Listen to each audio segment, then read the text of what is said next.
Help, I'm a prisoner in the library. Chapter 2. The Spooky Blue Lights. Mary Rose made a quick decision. I have to see that wagon, she told her sister. Meet me in that back room.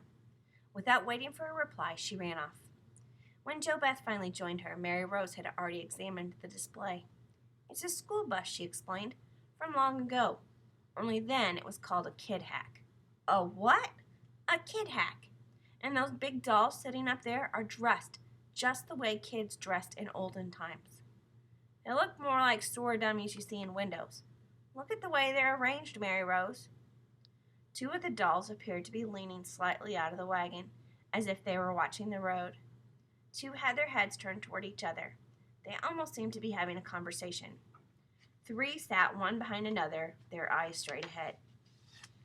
What does the sign say? Jo Beth asked eagerly. Her sister read it aloud. Early school buses were called kid hacks. They were ordinary wagons covered with either sailcloth or canvas.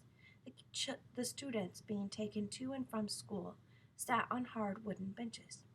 In bad weather, sailcloth curtains were dropped to protect the children from rain or snow or wind. In winter, the wagons were heated by small stoves in which coal or wood or even corn cobs were burned.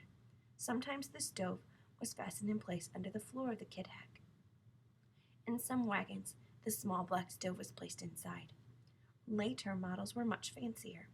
Rubber tires replaced wooden wheels. Real glass windows were used instead of cloth curtains. Some kid hacks even boasted carpeting on the floor and lap robes to keep the children comfortable against the wintry blasts. As Mary Rose read, Jo Beth went around to the back of the display. Now she called, "There's a little stove in the wagon, and more clothes on a bench." Mary Rose went behind the display too.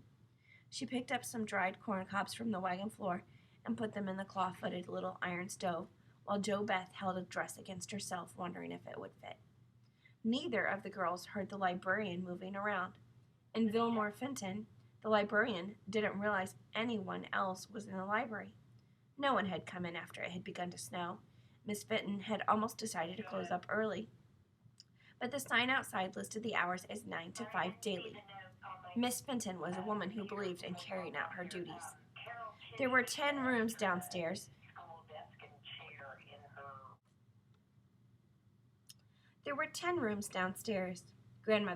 Grandfather Fenton had always said that when he built a house, he built it big. And Miss Fenton had been going from room to room. She did this each evening at closing time to make sure everyone was out of the building. She looked into the restroom. Now she went into the room with the kid hack display. She often found children lingering here. She didn't bother to go into the room, just stood at the doorway and glanced inside quickly. Both girls were hidden from her view by the kid hack, and since Mary Rose and Jo Beth had stopped talking for the moment, Miss Fenton didn't hear anything either. Satisfied, she walked away and headed for the outside front doors. Just as she was about to lock them, a man rapped sharply on the window. Miss Fenton opened the door, the merest crack, but even so, snow began to swirl in. "Yes, what is it?" Miss Fenton asked impatiently. "Excuse me, are there 2 little girls in here by any chance? One is 10 and the other is 7. The library is closed." "It might be in the bathroom," the man pleaded. "Please, will you just let me come in and look?" Miss Fenton had read many stories in the newspapers about people who came to one's door and asked to use the phone or made up excuses about accidents or whatever. Once inside, they attacked anyone foolish enough to let them in. Miss Fenton lived alone, and she liked it. And she wasn't afraid of staying in this big old house by herself. Just the same, she wasn't going to let this man put one foot inside the door. To begin with, Miss Fenton had already checked the bathroom and other rooms downstairs. She knew the building was empty, except for herself, of course. Furthermore, the man's eyes were wild. He was breathing hard, and his voice was shaky. "There are no children here," Miss Fenton insisted, and she closed the door firmly in Mr. One-Tree's face. Then she locked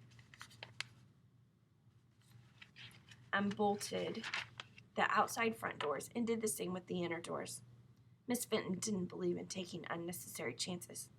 The double-locked doors, both inside and out, could be opened only with her keys. Going back to the stairway, she stepped over the sign and walked briskly up the steps. Miss Fenton did everything briskly. She was about medium height. Her lively black eyes exactly matched her black hair, which was short and thick and bristled up from her head like the fur on an angry cat. Her hands seemed almost too large for her body, but Miss Fenton was proud of them. They were good, strong hands, and they served her very well. At the top of the landing, Miss Fenton took one last look at the floor below. Then she turned and went up another stairway that led to the 3rd floor. Miss Fenton always checked the windows upstairs to make sure they were locked. Satisfied that all was well, she went down again to the 2nd floor, where she pressed a switch that turned off the big bright lights below. She pressed another switch that turned on small dim blue lights in each of the rooms downstairs and on the landings. When the lights went out so suddenly, the 2 girls were so shocked they couldn't speak. Jo Beth gave a small gasp. Mary Rose realized 2 things almost at once. They had forgotten about the time, and they had forgotten about their father, who must have come back to the car with the gas by now. The librarian's gone home. I'll bet she locked us in, Mary Rose nodded her head. And Daddy doesn't even know where we are, and all because of you and your last-minute emergencies. She glared at her sister. See what you've gone and done to us. Me? Me? Who wanted to come in and look at this old wagon? Who was the one that made that secret wish? Jo Beth shivered. I don't like these spooky blue lights. They make everything so weird. Mary Rose agreed. The big dolls in their strange clothes suddenly made her feel uneasy. Were the dolls moving? Were they getting bigger? Mary Rose felt scared. This was exactly the way she had felt the time her father had taken them to a wax museum. They're creepy, Jo Beth whispered, almost as if she could read her sister's mind. The way they keep staring. It's like they see something we can't. I hate these blue lights. Even Mary Rose's face was beginning to look spooky in the dim-colored room. I'm getting out of here. Jo Beth dropped the dress she had been holding when the lights went out. She wanted to run, but it was hard to see where she was going. She came out from behind the display and crept along to the front door, with Mary Rose right behind her. At the door, she pulled and tugged at the knob. What good is that? The doors are locked. There she goes again, Miss Know-It-All, Jo Beth thought, irritated. She could see now that there was no use trying to get out the doors open, but it made her feel as if she was doing something. I know they're locked, she snapped. I thought maybe I could loosen them up or something. She was so angry she kicked the door. Who ever heard of locking a door inside with a key? Maybe she has a lot of valuable things here. I'd do the same if I had something valuable, Mary Rose said thoughtfully. Jo Beth turned and stood with her back up against the door. The blue lights were even worse in here because the room was so big. Shadows crouched down from the walls and moved closer and closer. Jo Beth swallowed hard, but the hollow sensation in her stomach refused to go away. Outside, the wind was tearing at the house, moaning and screaming, trying to get inside. Jo Beth was sure the wind was calling her name in a long, drawn-out shriek. Jo Beth! Jo Beth! She couldn't stand it anymore. Oh, Mary Rose, she sobbed. We're never going to get out of here. The librarian's gone and Daddy doesn't know where we are. Suppose it storms for days and days. We'll starve. They'll find our poor starved bodies. Jo Beth became so interested in what she was saying that she stopped crying. Wouldn't everybody be sad? And the new baby would never know he had such wonderful sisters, especially Jo Beth. No wonder Mom calls you Gloomy Gus, said Mary Rose. You're so silly.